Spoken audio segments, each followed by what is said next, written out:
அடுத்த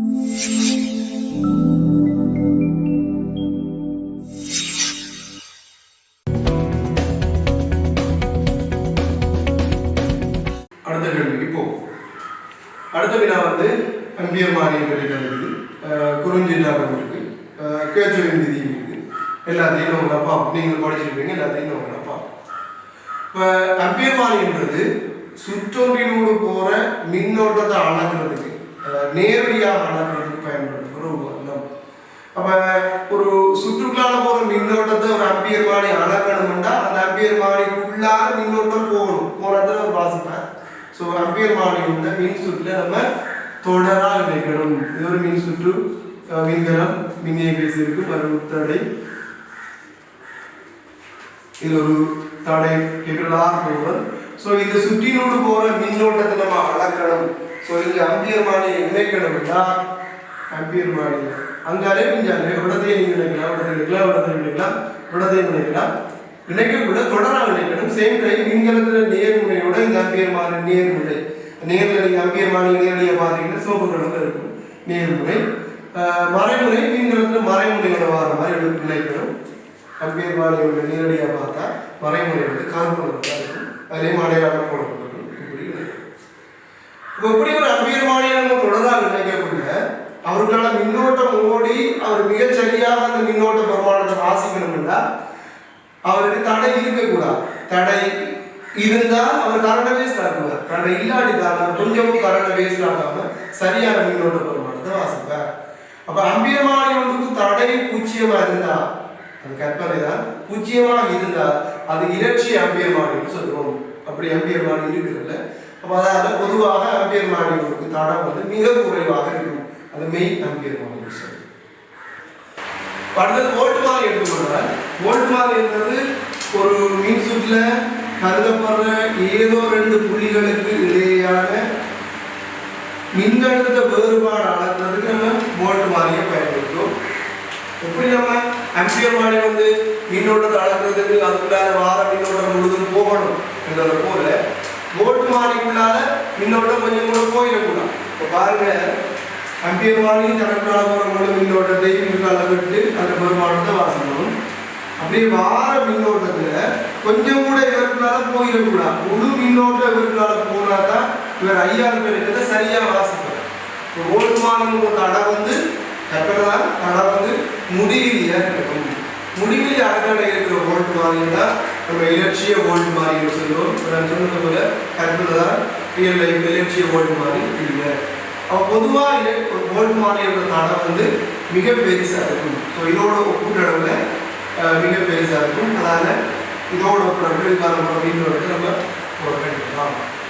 அடுத்தது வோல்ட் மானி கணிப்படத்தை மின்கலத்தின் நேர்முனையோட வோல்ட் மானிய நேர்முனை, மின்கலத்தின் மறைமுனையோட வோல்ட் மானிய மறைமுனை மாறி நம்ம கணிப்படும். சாதாரணமாக அம்பியர் மாற தடை மிக குறைவாக இருக்கும். மெயின் அம்பியர் மாறி வோல்ட் மாற தடை மிக உயர்வாக இருக்கும். அது மெயின் வோல்ட் மாறி. அடுத்த கேள்வியில குறுங்குக்கான விஷயமும் கருதப்பட்டது.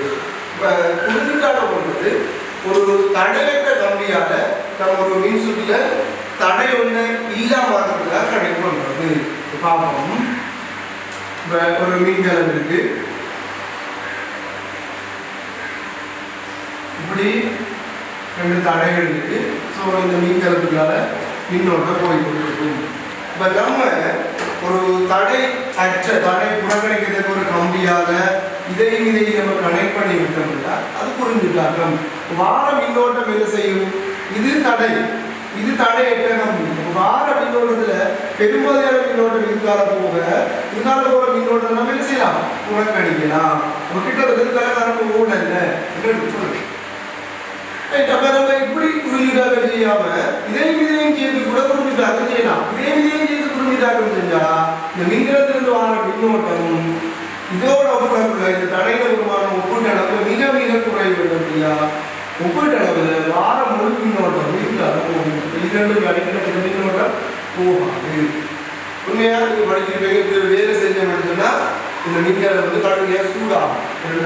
முழு மின்னோட்டம் இந்த தடை மிக குறைந்த இந்த கம்பிகள சமான தடை கடுமையாக இருக்கிறவங்க வார மின்னோட்டம் கூடி சொல்றாங்க. இப்போ நம்ம உருண்டாக தீர்வுகள் தடைகளை நம்ம மின்சுற்றிலிருந்து அகற்ற மாதிரியான வேலைகளை நம்ம செஞ்சு கொள்ளலாம். சரி, இந்த பாதாளங்களில் வந்தோம்னா முடிவுள்ள சுற்றில் இருக்கும் கலங்களிலும் அம்பியல் மாறிகளிலும் அகத்தடை பூச்சியமாக சொல்லிடுறாங்க. ஸோ இந்த சுற்றில் இருக்கிற மீன்கலங்களுக்கு உள்தடை இல்லை. அப்போ தடை இல்லாதபடியே நம்ம அந்த தடை மீதி போடுங்கள அந்த தடை இல்லாது பிரச்சனை. அம்பியல் மாறிகளுக்கு உள்தடை இல்லைன்னு சொல்லியிருக்காங்க. ஸோ இயற்கை அம்பியல் மாறிகள் அது காட்டுகிற 100% திருத்தமாக இருக்கும். ஆடியை மூடி பிஐயும் கியூவையும் புரிஞ்சுட்டு ஆகிய போது அம்பியர் மாடியின் வாசிப்புக்கு என்ன நடைபெறும் விடை செய்து பார்க்கணும்னு சொல்லுங்க. விடையை பார்க்கல அட்டவணையில அம்பியர் மாடி மண்ட வாசிப்பு அம்பியர் மாடி கூட வாசிப்புன்னு சொல்லி கூடுமா குறையுமா மாறாதா கூட்டுகள். இது நம்ம புரிஞ்சுட்டாக்கு முதல் க்ளோஸ் பண்ண முதல் இது எந்த விதத்தையும் சம்பந்தப்படாது. அப்ப இந்த பெரிய சுற்று தான் ஆக்டிவ் இருக்கும். ஸோ ரெண்டு மீன்களும் இந்த தடையும் இந்த அம்பியர் மாதிரிகளும் தடைகளும் அம்பியர் மாதிரிகளும் சேர்ந்து ஒரு பூரண சுற்று. இப்ப நம்ம இந்த சோர்ஸ் ஆகிட்டோம்னா இந்த சுற்றுலா வார மின்னோட்டம் அப்படியே இதுக்குள்ளதான் போகும். இதுக்குள்ள கொஞ்சம் கூட வராது. அதே போல இந்த சுற்றுலா வார மின்னோட்டம் அப்படியே இதுக்குள்ள போய் இதுக்குள்ள மட்டும் இந்த இதுக்கு சம்பந்தப்படாது. இந்த மீன்களுக்கு வர மின்னோட்டம் நேர போகாது. அப்படி இதுக்குள்ள போய் இதுக்குள்ள மட்டும் போகும். அப்ப குறிப்பிட்ட முதல் நம்ம பார்த்தோம்னு சொன்னால் இந்த பெரிய சர்டிபிகேட் விதியை போனால் பாருங்க மின்கலங்கள் மைனஸ் பிளஸ் மைனஸ் பிளஸ் சமான மின்னியக்க விசை E1 பிளஸ் E2.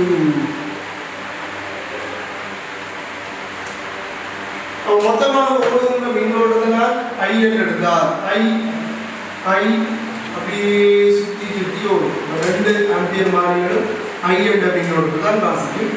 அப்ப E1 சக E2 சமன் IR. இதுக்கு தடை இல்லை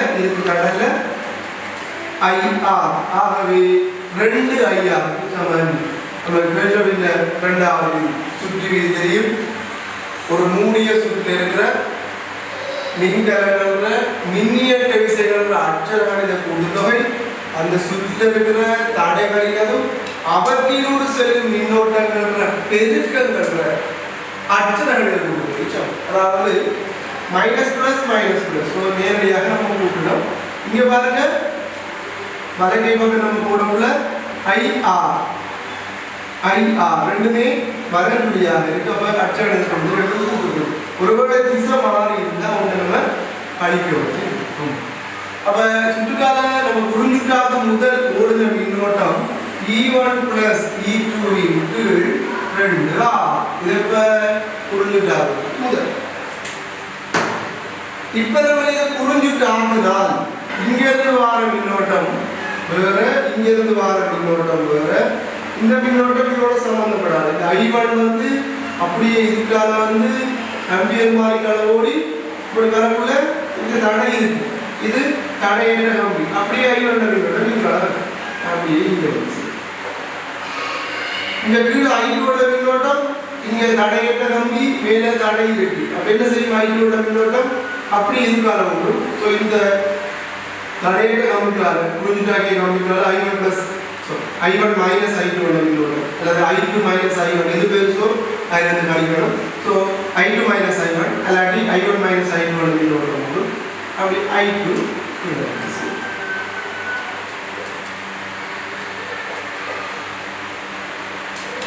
தடை அற்ற கம்பியினுடைய போடக்குள்ள I2 மைனஸ் I1 என்றோ அல்லது இவருக்கு I1 மைனஸ் I2 பார்க்க வேண்டிய பிரச்சனை வராது. இந்த தடையை குறிக்கால சொல்றோம். அப்புறம் தனியே இவருக்கு இந்த முதலாவது சுற்றுக்கு ஒரு பேச்சு விதியை போட்டால் இருக்கிற ஒரே ஒரு மின்கலம் தான் E1 I1 இன்டு R. ஒன்றுமே இல்லை. இவருக்கு தடை இல்லை, இவருக்கு தடை. அப்போ I1 இன்டு R. ஆகவே மின்னோட்டம் I1 என்பது E1 இன்டு R. மேல் சுற்றுக்கான ஒரு மின்னோட்டம் E1 இன்டு R. இப்போ நம்ம கீழ் சுற்று இரண்டாவது சுற்று எடுத்து இவருக்கு நம்ம பேச்சு விதியை போட்டால் மின்கலத்தில் மின்னியக்க விசை E2. இதுல தடை இருக்கிறது இவர் மட்டும் இவருக்கு தடை I2R. அதே போல I2R. ஆகவே மின்னோட்டம் I2 என்பது E2 into R. E2 into R. இப்ப நமக்கு ஏற்கனவே இது புரிஞ்சுட்டாக்கும் முதல் இந்த அம்பியமான ரெண்டும் வந்து ஒரே வாசிப்பை தான் காட்டும். அது E1 plus E2 into 2R. இப்ப நம்ம புரிஞ்சுட்டு ஆக்குனால் இவர் வாசிக்கிற வாசிப்பு E1 இங்கடா, இவர் வாசிக்கிற வாசிப்பு E2 இங்கடா. அப்ப ஏற்கனவே காட்டின வாசிப்பை விட இவர் கூடியிருப்பாரா குறைஞ்சிருப்பாரா? ஏற்கனவே காட்டின வாசிப்பை விட இவர் கூடியிருப்பாரா குறைஞ்சிருப்பாரா? சிம்பிளா நமக்கு இந்த கேள்வியில கடைசியில சொல்லப்பட்டிருக்கு முக்கியமான தகவல் அண்டர்லைன் பண்ணிட்டு வாசிக்கவில்லை. E2 விட E1 பெருசு. உதாரணத்துக்கு என்ன பிரமாணம் இருக்குதா? உதாரணத்துக்கு இது ஒரு 5, இது ஒரு 3 எண்கள். இது ஒரு 5, இது 3 எண்களாக எடுத்துக்கொண்டால் எனக்கு 8 5 3 8 2R. ஆகவே மின்னோட்டம் 4R. அப்ப இவருக்கு நான் 5 எடுத்துக்கிறேன். அப்ப 5 இவருக்கு நான் 3 எடுத்துக்கிறேன். 3 அப்ப ஏழியா சுற்றுக்காரோட மின்னோட்டம் 4R. இப்ப அம்பியர் மாறி நல்ல வாசிப்பு 5R. அம்பியர் மாறி கூட வாசிப்பு 3R. அப்ப என்ன சொல்லலாம்? நீங்க என்ன பெருமானத்தையும் போட்டு பார்க்கலாம். சும்மா மரத்தாலே பார்க்கலாம். நீ பெருமானம் போட்டா இந்த பெருமானத்தையும் போடலாம். உடம்புல இதை விட கூடிய வருமானம் போடணும். போட்டாங்க என்ன நடக்குது? அம்பியர் மாறி ஒன்றுட வாசிப்பு அதிகரிக்குது. அம்பியர் மாறி கூட வாசிப்பு குறையுது. ஸோ சரியாக விட அதிகரிக்கின்றது குறைகின்றது. ரெண்டாவது.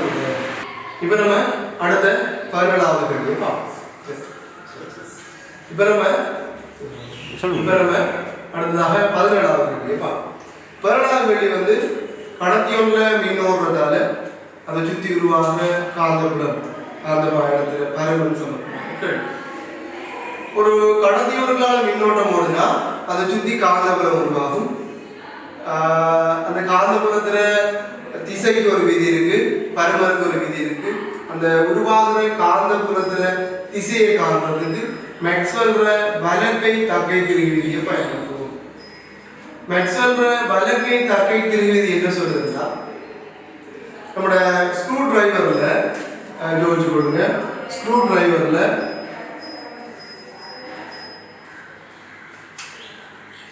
நம்மளோட வலது கையால ஸ்க்ரூ டிரைவரை பிடிச்சி அந்த ஸ்க்ரூ டிரைவரை ஸ்க்ரூவை உள்ளுக்கு நம்ம அனுப்புறதுக்காக சுழற்றதுல இந்த ஸ்க்ரூ போற திசையில மின்னோட்டம் இருந்தால் நம்ம ஸ்க்ரூ டிரைவரை சுழற்ற திசையில காந்த பாயப்படுத்தி இருக்கும். ஸ்க்ரூவை நம்ம கரெக்டாக அதேதான். ஸ்க்ரூ வார திசையில மின்னோட்டம் இருந்தால் இந்த ஸ்க்ரூவை நம்ம உள்ளுக்கு போடுறதுக்கு பிடித்திருக்கும், ஸ்க்ரூவை நம்ம வெளியில் எடுக்கிறதுக்கு பிடித்திருக்கும்.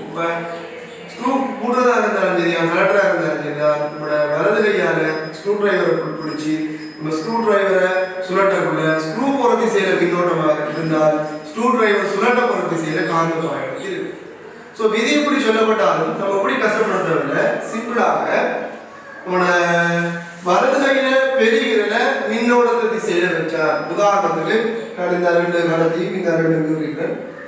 நம்மளோட வலது கை பெரிய விரல மின்னோட்டத்தை திசையில வச்சால் இந்த வளைந்த விரல்களின் திசையின் வழியே இந்த காந்த பாயத்தை கண்டுபிடிக்கலாம். ஸோ நம்ம இப்படி இதில் வச்சோம்னா அடுத்த காந்த பாயத்தை உள்நோக்கி இருக்கும். அதாவது இந்தியால பக்கம் குரஸா இருக்கும், அப்படி இந்தியால பக்கம் வந்து வெளிநோக்கி இருக்கும். ஆக இந்தியால பக்கம் டொட்டா இருக்கும். இப்போ இதுக்கு பார்த்தோம்னு சொன்னா நம்மளோட வலது கையில பெரிய விரலை மின்னோட்டத்தின் திசையின் வழியை வச்சா வளைந்த விரலின் திசையின் வழியே காந்த பாயம் வரும். ஸோ இங்கால பக்கம் பாருங்க குத்துப்படுது, குரஸா இருக்கும். இங்கால பக்கம் வழி நோக்கி வருது, இங்கால பக்கம் டொட்டா இருக்கும். இப்படியும் பார்க்கலாம். உங்களுக்கு தெரியும் சொல்லக்கூடிய விளைஞ்சிருக்கும். உள்நோக்கி போறதுக்கு குரஸ் அடையாளம், வழி நோக்கி போறதுக்கு டொட்டா அடையாளம் உங்களுக்கு கட்டாயம் தெரிஞ்சிருக்கும். ஸோ இதுல மின்னோட்டம் வந்து உள்நோக்கி போவதாக இருந்திருந்தால் பெரிய விரலை வச்சா மின்னோட்டம் திசையில வளைந்த விரல்களின் திசையின்படி கட்டாயம் வலதுகை இடதுகை வச்சுக்கூடா மின்னோட்டத்தின் திசையின் வழியே நம்ம பெரிய வைக்கக்குள்ள வளைந்த விரல்களின் திசையின் வழியே காந்த பாய அடர்த்தி இருக்கும். இங்க நம்ம வச்சால் வளைந்த விரல்களின் திசையின் வழியே காந்த பாய அடர்த்தி. இது காந்த பாடத்துல திசையை நம்ம கண்டுபிடிக்கிறதுக்கு பயன்படுத்தி. அடுத்தது பரவர கண்டுபிடிக்கிறது. ஒரு கடத்தி, அது என்ன வழியோ கடத்தியா இருந்தாலும் சரி, ஒரு கடத்தி ஒன்றுகளால மின்னோட்டம் போக்குள்ள அதுல இருந்து நம்ம கருதப்படுற குறிப்பிட்ட தூரத்துல நிலவுற காந்த பாயத்துல பரவர கண்டுபிடிக்கிறதுக்கு பயோ சாவாட் லோ பயன்படுத்தப்படும். தமிழ்ல பிஓ சாவகர் விதி என்று சொல்லப்படும் பயோ சாவாட் ரூல் பயன்படுத்தப்படும். சோ இந்த பயோ சாவாட் லோ என்ன சொல்றதுன்னு சொன்னால், ஒரு மின்னை தாங்குற முடியில் நீளமுடைய கடத்தியோட கருதப்படுற ஒரு சிறிய நீளம் டெல்டாயிலிருந்து ஒரு குறிப்பிட்ட தூரம் ஆர் தூரத்தில் நிலவுற இந்த காந்த பாயத்தில பருமனானது இந்த கடத்திக்கால் அனுப்பப்படுற மின்னோட்டம் ஐக்கு நேர்வித சமனா இருக்கும். நம்ம கருதுன அந்த மிகச்சிறிய நீளம் டெல்டாயிலுக்கு நேர்வித சமனா இருக்கும். அந்த கருதப்படுற அந்த புள்ளியையும் நம்ம என்ன புள்ளியில காந்த பாயத்தை பார்க்க போறோமோ அதை இணைக்கிற கோடு இந்த கடத்தியோட அமைக்கிற கோணம் இருக்குதானே. இதை பாருங்க, இந்த காந்த பாயத்தை பார்க்க போற புள்ளியையும் நம்மளோட அந்த கருதப்பட்ட அந்த டெல்டாயின் மையத்தையும் இணைக்கிற கோடு நம்ம கடத்தியோட அமைக்கிற அந்த கோணம் இதை சைன் வருமானத்துக்கு நேர்விகித சமனா இருக்கு. அந்த டெல்டாயின் நீளத்துக்கும் அந்த கருதப்படுற புள்ளிக்கும் இடையிலான தூரம் நான் ஸ்மால் ஆர் போட்டிருக்கேன். அந்த தூரத்துல வர்க்கத்துக்கு நேர் மாறு விகித சமனா இருக்கும். இதை சமப்படுத்துற மாறிலி போடுறோம். மியூ இன்கீழ் 4π என்ற மாறிலி போடுறோம். மியூ இன்கீழ் 4π I டெல்டா இன் sin θ இன்கீழ் r வர்க்கம் என்பதால் அந்த புள்ளியில நிலவுற காந்த பாயத்துல பருமனுக்கான சமன்பாடு. இங்க மியூவோடு போடுறது இந்த கடத்தி வைக்கப்பட்டுள்ள இடத்தின் அனுமதித்திறன். இந்த கடத்தி வைக்கப்பட்டுள்ள இடம் வழியிறது வெற்றிடமாக இருந்தால் நீங்க மியூ நோட் என்று போட்டுக்கொள்ளலாம். இப்ப நான் திரும்ப படத்துக்கு நம்மளோட மேக்ஸ்வெல் பரவலின் தகை விதி மூலம் பார்த்தோம்னு சொன்னா இப்படி வச்சோம்னு சொன்னா நம்ம படத்துல உள்நோக்கி வரும். இப்ப நம்ம இந்த விதிகளை பாவிச்சு கடத்திகளால் உருவாகிற காந்த பாயத்துல பருமன் பார்க்க போறோம். ஸோ நம்ம இந்த விவசாய வந்து எல்லா வகையான கடத்திக்கும் பொருத்தமான விதி. நம்மளோட சிலபஸ்ல எல்லா வகையான கடத்திக்கும் பார்க்கறதால நமக்கு கஷ்டம் இல்லை. 3 வகையான கடத்தியா நமக்கு சொல்லப்பட்டிருக்கு. ஒன்று முடிவில் நீளமுடைய நேரிய கடத்திலிருந்து குறிப்பிட்ட தூரத்துல, அடுத்தது வட்ட கடத்தி ஒன்று மையத்துல, அடுத்தது வலிச்சு ஒன்று அச்சின் வழியே. இந்த 3 இடத்துலயும் நமக்கு காந்த பாயத்தை பார்க்க தெரிஞ்சிருந்தா போதும். இதுல வட்ட கடத்தி ஒன்று மையத்தில் உருவாகிற காந்த பாயத்துக்கு மட்டும்தான் நமக்கு நிறுவல் முக்கியம். நேரிய கடத்திக்கும் வரிச்சுகளுக்கும் நிறுவல் நமக்கு முக்கியம் இல்லை. ஐயன்ற மின்னதாங்க ஒரு முடிவில் இடமுடைய நேரிய கடத்தி எடுத்துக்கொண்டோம்னா, இந்த நேரிய கடத்திலிருந்து ஆறு தூரத்துல கருதப்படுற ஒரு புள்ளியில காந்த பாயத்துல பருமன் b சமன் மியூ நோட் I இன்டு ஊடகம் வழியில பெற்றவங்க எடுத்து so mu naught I into 2πr ஆக இருக்கும். நான் திரும்ப படத்துல மேல் நோக்கி அம்புரி போட்டிருக்கேன். ஆகவே திசை உள்நோக்கி. இதுல இன்னும் சில எக்ஸ்ட்ரா விஷயத்தை பார்த்துக்கொள்ளலாம். இந்த கடத்தியின் வழியே இருக்கிற ஒரு புள்ளியையோ இந்த புள்ளியையோ அல்லது இந்த கடத்தியே இருக்கிற ஒரு புள்ளியையோ நம்ம கருதினால் அந்த இடத்துல காந்த பாயத்துல பருமன் 0. கடத்தி ஒரு காந்தமாக அல்லது இப்படி ஒரு ஸ்பெஷல் கேஸ் வந்தால் இந்த முடியிலுடைய நேரிய கடத்தி ஒரு மடக்குப்பட்டு இப்படி போறதாக வந்தால் இந்த தொங்கல் முனையிலிருந்து ஆறு தூரத்தில் நிலவுற காந்த பாயத்தை கேட்கப்பட்டால் பாருங்க, நான் சொன்ன இந்த 2வது விஷயத்தின்படி இப்ப இந்த கடத்திகளால் ஓடுற மின்னோட்டத்தால காந்த பாயத்தை வராது. இந்த கடத்தியின் வழியே இருக்கிற புள்ளி. ஆனா இது மடக்கப்பட்டு போகல இந்த கடத்தியா காந்த பாயத்தை வருது. முடியிலுடைய நேரிய கடத்தி உள்ள இடையிலிருந்து குறிப்பிட்ட தூரம் என்றால் மின்னோட்டை 2π. இந்த மடக்கப்பட்டு தொங்கல் வாரணத்துல அது அரைவாசி mu naught I into 4πr. படத்துக்கு குராஸ் மறந்துட கூட இதுக்கு தான் இதுல தொங்கல் என்ற வழி இதுல அதே நேரம் இவ்விடத்துல காந்த பாயத்திலிருந்து ஆர்வத்துல காந்த பாயத்தில் இருந்தா அதுக்கு காரணம் இந்த காலத்துல தொங்குதல் இதால வராது அதுல வரும் மின்னோட்டம் 4πr பிளஸ் அதுக்கு காரணம் இந்த மின்னோட்டம் இது நேரிய கடத்தி முடிவுகளுடைய நேரிய கடத்தி அடுத்ததாக இரண்டாவது நம்ம சிலபஸ்ல சொல்லப்பட்டிருக்கிறது வட்ட கடத்தியோட மையம் இது நிறுவல் முக்கியம் நீங்க தியரியில கட்டாயம் படிச்சிருக்கீங்க சின்ன சின்ன பாலம் எடுத்து சின்ன சின்ன துண்டுகள் எடுத்து ஒவ்வொரு துண்டுக்கும் பயோசாவட்டோ போட்டு எல்லாத்தையும் நம்ம கூட்டி விட்டா 2πr தான் விட வரும் ஸோ அந்த வகையில் இந்த மையத்தில் நிலவர காந்த பாயத்தில் பாருங்க பி என்பது μ0 I இன் கீழ் 2r வழியில் விட்டு நடத்திருக்கேன் ஸோ μ0 I இன் கீழ் 2r ஸோ நான் கீழ்ந்த படத்துக்கு திசை இப்படி போட்டிருக்கேன் ப்ளஸ் ப்ளஸ் ப்ளஸ் ஸோ நான் கீழ்ந்த படத்துக்கு ப்ளஸ் என்னோட திசை நான் போட்ட திசை ப்ளஸ்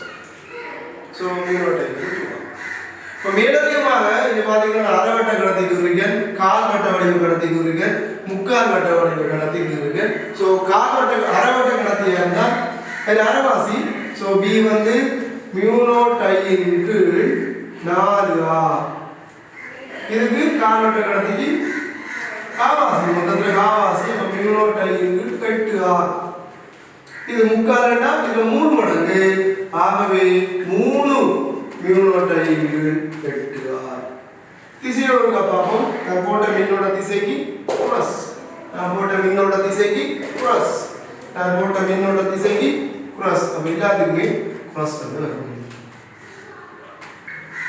இந்த சமன்பாடை வச்சுக்கொண்டு ஒரு சிறிய வட்ட வீலுக்கு நம்ம பார்க்கலாம் பாருங்க வட்ட வீல் இருக்கீங்க இது ஃபுல் வட்டமாக இருந்தால் ஆரையுடைய ஃபுல் வட்டமாக இருந்தால் காந்த பாய அடர்த்தி μ0 I இன் கீழ் 2r எதுக்கு ஃபுல் வட்டது இப்போ மையத்தோட 2π கோணம் அமைக்க அப்ப 2πr என்ற மொத்த பரிதி இருந்தால் மையத்துருவார காந்த பாய அடர்த்தி μ0 I இன் கீழ் 2r அப்ப 2πr பரிதிக்கு μ0 I இன் கீழ் 2r நம்ம இந்த கருதுறது மையத்தோட θ கோணத்தை அமைக்கிறது r ஆகவே இந்த துன்ற நீளம் இந்த வட்டவில்ல நீளம் r θ அப்ப r θ வரை பெருக்கினால் இதான் ஏற்படுத்துற காந்த பாய அடர்த்தி வரும் சோ சுருக்கக்கூடிய சுருக்கம் இந்த r போகட்டும் வரப்போது நமக்கு காந்த பாய அடர்த்தி μ0 I θ வின் கீழ் 4πr வரும் μ0 I θ வின் கீழ் 4πr நான் இருக்கிற படத்துக்கு இதுவும் வந்து குரோஸ் திசை நமக்கு மூன்றாவது சொல்லப்பட்டிருக்குது ஒரு வரிச்சுருள்ற அச்சின் வழியே அதுல மையத்தில் உள்ள காந்த பாயத்துல பாருங்க அப்ப கையற்ற மின்னதாகிற ஒரு வரிச்சுருள் நான் கருதிருக்கிறேன் அதுல மையத்தில் உள்ள ஒரு காந்த பாயத்துல பாருங்க பார்த்தீங்கன்னு சொன்னால் V சமம் μ0 வழியில் இருக்கிற μ0 Ni இங்கே n என்பது இந்த வரிச்சுருள்ற ஒரு அலகு நீளத்தில் காணப்படுற சுற்றுகள் எண்ணிக்கை இது மொத்தமாக இதில் நீளம் கேபிடல் எல்லாகவும் மொத்தமாக காணப்படுற சுற்றுக்கள் எண்ணிக்கை கேபிடல் என்னாகவும் இருந்தால் நம்ம விரும்பினா பிடிப்பது ஒரு அலகு நீளத்தானே அப்போ மொத்த சுற்றுக்கள் எண்ணிக்கை இளமொத்த இப்போ இவருக்கு திசை பார்க்கறதுக்கு கடுங்காவணும் போட்டிருக்க திசைக்கு இப்படியே மின்னோட்டம் வந்து இப்படியே ஓடி இப்படி இப்படி இப்படி இப்படி இப்படி இப்படி இப்படி இப்படி ஸோ இந்த வரிச்சுருளை நம்ம வட்டமாக கருதுறோம்னு சொன்னா முன்னுக்கு இருக்கிற ஆளுல மின்னோட்டம் ஓடுது இப்படி அப்ப இப்படி மின்னோட்டம் ஓடுறபடியா நம்ம இப்படி கையை வச்சோம்னா உள்ளோக்கி பின்னுக்கு இருக்கிற பார்த்தோம்னா இப்படி ஓடும் பின்னுக்கு அரைமடல கை வச்சோம்னா உள்நோக்கி அப்ப எல்லாம் சேர்ந்து உள்நோக்கி இந்த திசையில காந்த பாடத்தில் இருக்கு கற்பனை பண்ணி பார்த்தீங்கன்னா சரி இப்ப நான் கருதிக்கிறேன் கொஞ்சம் பெருசாக்குறேன் ஒரு துண்டாக்குறேன் இந்த வரிசையோட ஒரு துண்டு இது முன்பக்கமாக ஓடுது மின்னோட்டம் கீழ் நோக்கி பின்பக்கமாக ஓடுது மேல் நோக்கி சரி இப்படியே சுத்தி சுத்தி ஓடும் அப்ப இந்த முன்பக்கத்தை எடுத்துக்கொண்டோம்னு சொன்னா அவரோட மின்னோட்டம் வந்து இப்படி இருக்கு ஸோ அவரோட மின்னோட்டம் வந்து இந்த ஷேப்ல இருக்கு அப்ப இந்த ஷேப்ல இருந்தா நம்ம இப்படி மின்னோட்டத்தை கையை வச்சோம்னா காந்த பாடத்தை உள்நோக்கி இருக்கும் இதுல பின் அரைவாசில ஒரு மின்னோட்டம் வந்து இப்படி இருக்கு ஸோ இப்படி இல்லைன்னா மின்னோட்டத்துக்கு இந்த திசை கை வச்சோம்னா இதுல உள்நோக்கி இருக்க ரெண்டும் சேர்ந்து உள்நோக்கி இருந்து கூட்டுப்பட போகுது திசை பருமனுக்கான சமன்பாடுகள். இந்த கேள்விக்கு வந்தோம்னா ஒரு கம்பி துண்டு உருவில் காணப்படுகின்ற வடிவத்தில் வளைக்கப்பட்டு காட்டப்பட்டுள்ளவாறான திசையில் ஓர் மின்னோட்டம் I அனுப்பப்படுகிறது. இம்மின்னோட்டம் காரணமாக வளைவுகளின் மையம் ஓவின் காந்த பாடத்தின் பருமன். ஸோ இதுல கம்பி துண்டு ஒவ்வொரு ஷேப்ல இந்த படத்துல காட்டுற மாதிரி வளைச்சிருக்காங்க. இதுல மையத்துக்கு ஓ என்று பேர் கொடுத்துருக்காங்க. இந்த ஓவில விளைவு காந்த பாடத்தை பாருங்க, கொஞ்சம் டெக்னிக்கா செய்யும். பாருங்க, இந்த துண்டு இது ஒரு நேரிய கடத்தில தொங்கல், அடுத்தது வளைவான கடத்தி ஸ்டார்ட் ஆகும். இப்ப நேரிய கடத்தில தொங்கல் இதுல பார்த்தோம்னா ஒரு குரஸ் காந்தப்புலம் வரப்போகுது. நேரிய கடத்தில தொங்கலுடைய மேலோட்ட ஆங்கிள் 4πr, ஆரை 2r மேலோட்ட ஆங்கிள் 8πr வரும் குரஸ். இதுல பார்த்தோம்னா ஒரு கால் வட்ட கடத்தி, கால் வட்ட கடத்தி I என்ற மின்னோட்டம். ஸோ இதால வரப்போறது குரஸ். கால் வட்ட கடத்தியின் மேலோட்ட ஆங்கிள் 8r. ஸோ இங்க ஆரை 2r மேலோட்ட ஆங்கிள் 16r குரஸ் இருக்கட்டும். இந்த துண்டால அப்படியே இந்த கடத்தின் வழி இருக்கிறபடியா இது காந்த பாடத்தி வராது. இதால ஒரு அரைவட்ட கடத்தி மீனோட்ட அரைவட்ட கடத்தி என்ன மீனோட்ட ஆங்கிள் 4r, அரை மாறா மீனோட்ட ஆங்கிள் 4r பிளஸ்.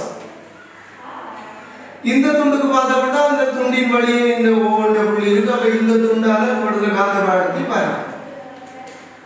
இத பாருங்க, இந்த கால்வட்ட கடத்தியே போல இங்க கால்வட்ட வடிவ கடத்தி இருக்கு. இதுல அரை 2r, இதுல அரை 2r.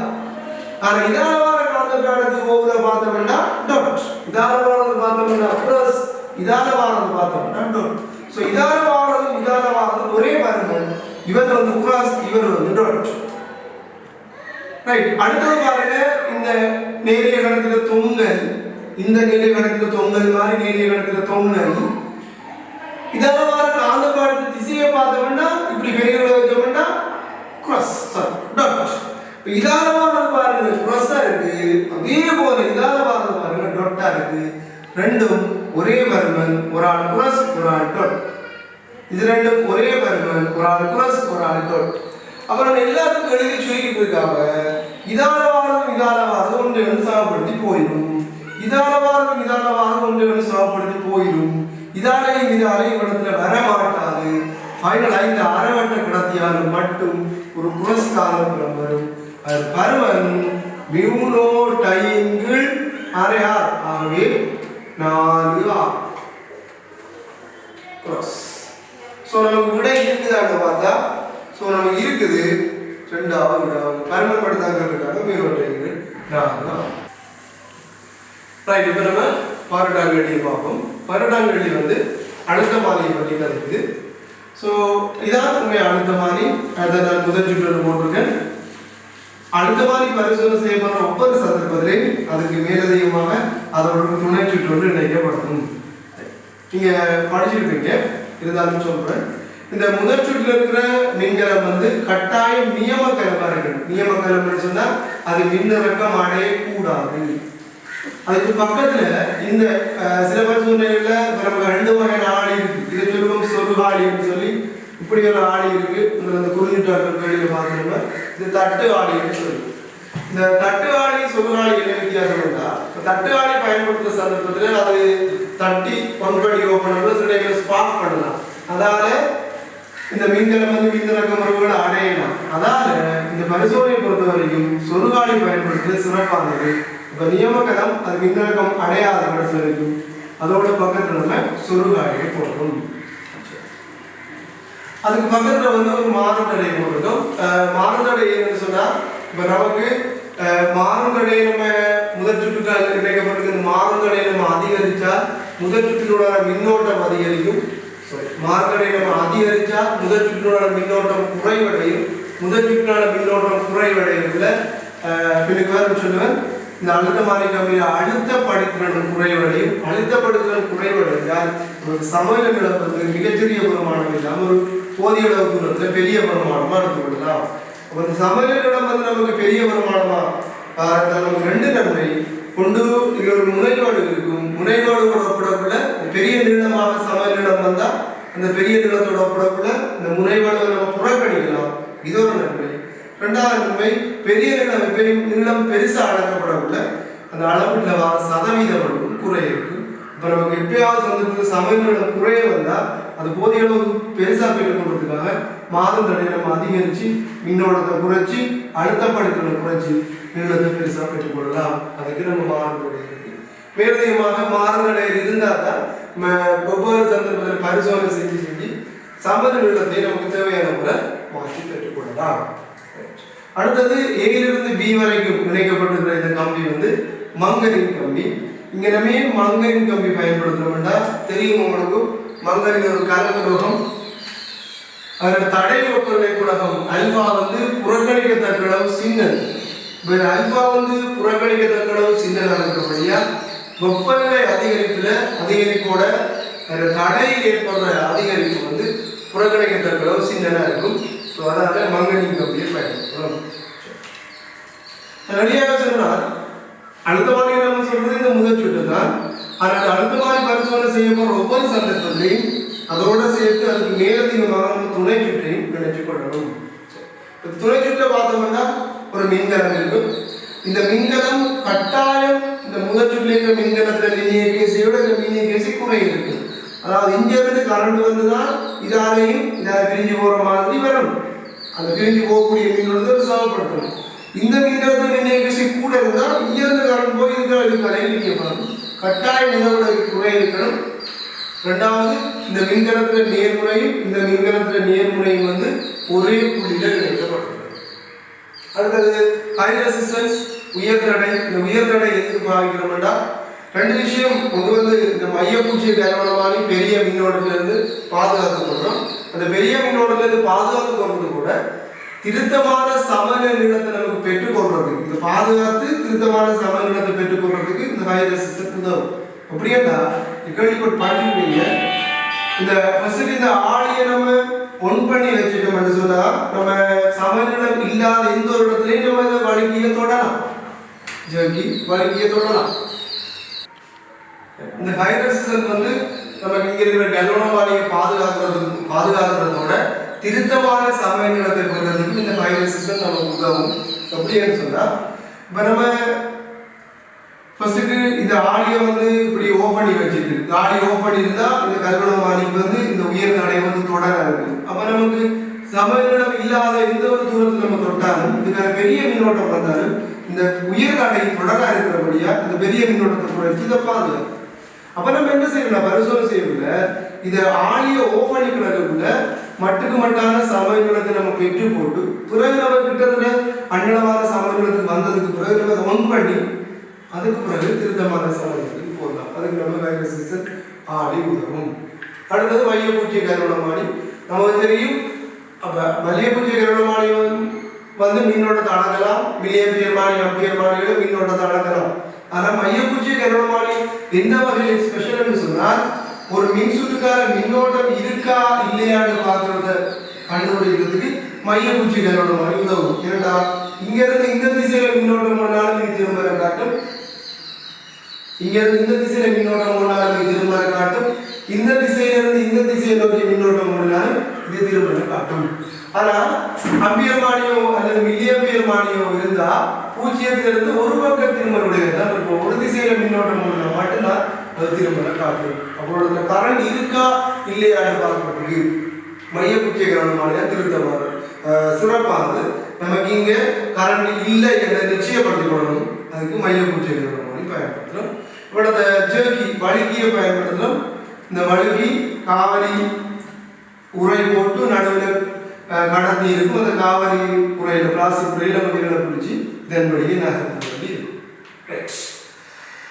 இப்ப நம்ம இந்த முதல் சுற்றில் இருக்கிற சுடுகாடியை ஒன் பண்ணோம்னு சொன்னா இதுக்குள்ளார மின்னோட்டம் வருது. இதுக்குள்ளார குறிப்பிட்ட மின்னோட்டம் போக இதுக்குள்ளார கொஞ்சம் மின்னோட்டம் போக வலிக்கணும். இப்ப நம்ம இந்த வழுக்கிய இதன் வழியா அசைத்து கொண்டு போகல ஒரு கட்டத்துல இந்த மையப்பூச்சிய கருவளமானி பூச்சியை திரும்ப காட்டுதுன்னு சொன்னால் அர்த்தம் என்ன, இதனோடு மின்னோட்டம் இல்லை. என்ன இதுக்குள்ளார வந்த மொத்த மின்னோட்டத்துல குறிப்பிட்ட அளவு இதுக்காக பிரிஞ்சு போக இது இதுக்கான மிச்சம் போக வலிக்கணும். இப்ப நம்ம என்ன நடக்கும்னா இந்த வார மொத்த மின்னோட்டத்துல இதுக்குள்ளால எவ்வளவு வந்து மின்னோட்டம் பிரிஞ்சு போக ஸ்டார்ட் பண்ணுதோ அதுக்கு சமமான அளவு கொடுக்க ரெடியா இருக்க. அப்ப வர எவ்வளவு தர ரெடியோ அதுக்கு கொடுக்க ரெடி. ஃபைனலாக எங்கால மின்னோட்டம் இல்லை. அப்ப வார மின்னோட்டம் முழுவதும் இந்த முதல் சுற்றுக்காக போகும். இதுல ஒரு ஸ்பெஷல் விஷயம் என்னன்னு சொன்னால் சமநிலையிடம் புறப்படுது அந்த துண்டன சி போகும்.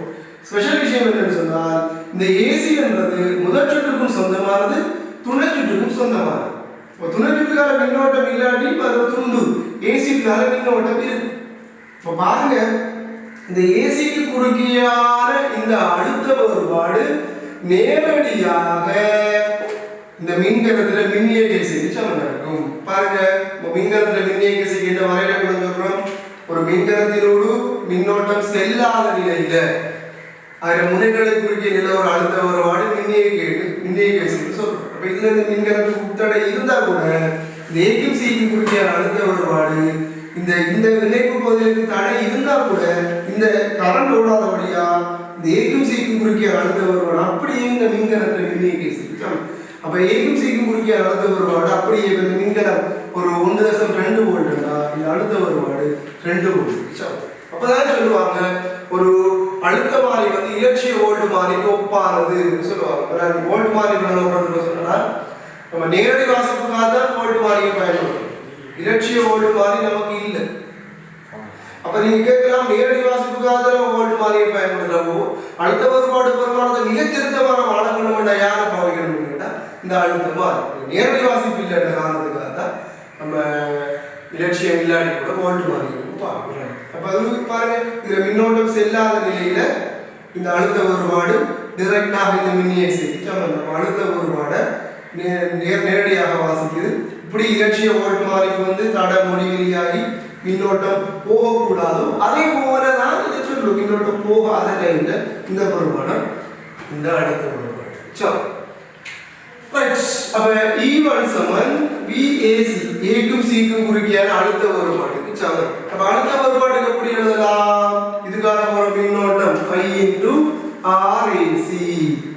அப்ப E1 சமன் I into RAC. R சமன் ρL இன்டு E. அப்ப E1 சமன் நேரடி பாருங்க I ρ A into L.